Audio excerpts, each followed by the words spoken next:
Les prophètes ont prédit la mort de Jésus.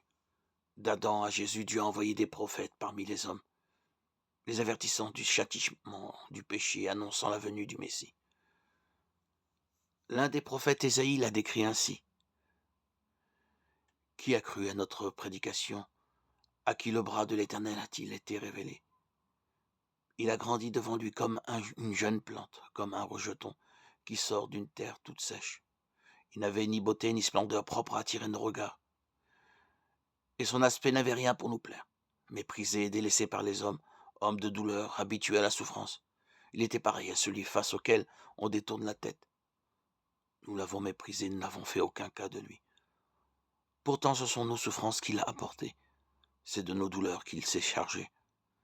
Et nous l'avons considéré comme puni, frappé par Dieu et humilié. Mais lui,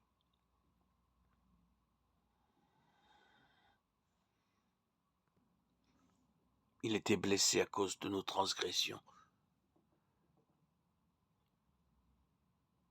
brisé à cause de nos fautes.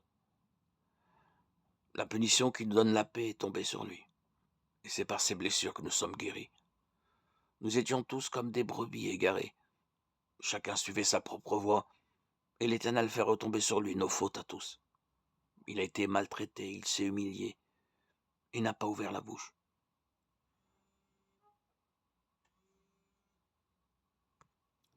Nous étions tous comme des brebis égarées. Chacun suivait sa propre voie, et l'Éternel a fait retomber sur lui nos fautes à tous. Il a été maltraité, il s'est humilié, et n'a pas ouvert la bouche. Pareil, un agneau qu'on mène à l'abattoir, à une brebis muette devant ceux qui l'attendent. Il n'a pas ouvert la bouche, il a été enlevé sous la contrainte et sous le jugement.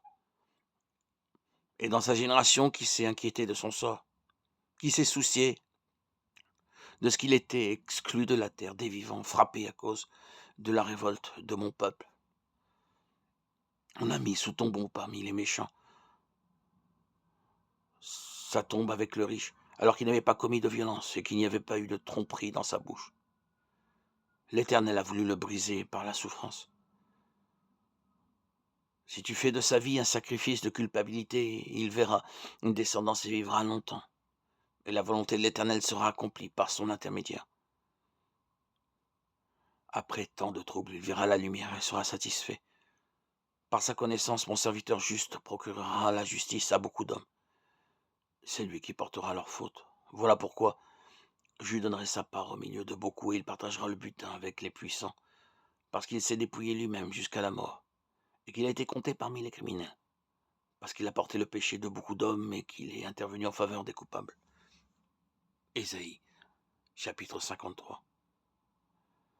Il a comparé le sacrifice à venir à un agneau abattu pour les péchés des autres. Des centaines d'années plus tard, la prophétie d'Ésaïe s'est accomplie avec le Seigneur Jésus, né de la Vierge Marie. Lorsque le prophète Jean-Baptiste l'a vu, il s'est écrié « Voici l'agneau de Dieu qui enlève le péché du monde ». Jean 1, 29. Les foules se pressaient autour de lui pour être guéries et enseignées, mais les chefs religieux le méprisaient. Les foules criaient « Crucifie-le ». Les soldats l'ont frappé, se sont moqués de lui et l'ont crucifié. Comme Ésaïe l'avait prédit, Jésus a été crucifié entre deux criminels et a été enterré dans la tombe d'un riche. Mais il n'est pas resté dans la tombe, parce que Dieu a accepté le sacrifice de son agneau. Il a accompli une autre prophétie en ressuscitant Jésus d'entre les morts. Psaume 16, 10, Ésaïe 26, 19. Rappelez-vous que le Dieu saint ne peut laisser le péché impuni. Porter nos propres péchés reviendrait à subir le jugement de Dieu dans les flammes de l'enfer. Dieu soit loué, il a tenu sa promesse d'envoyer et de sacrifier l'agneau parfait pour porter les péchés de ceux qui mettent leur confiance en lui. Jésus a dû mourir, parce qu'il était le seul à pouvoir payer le prix de nos péchés.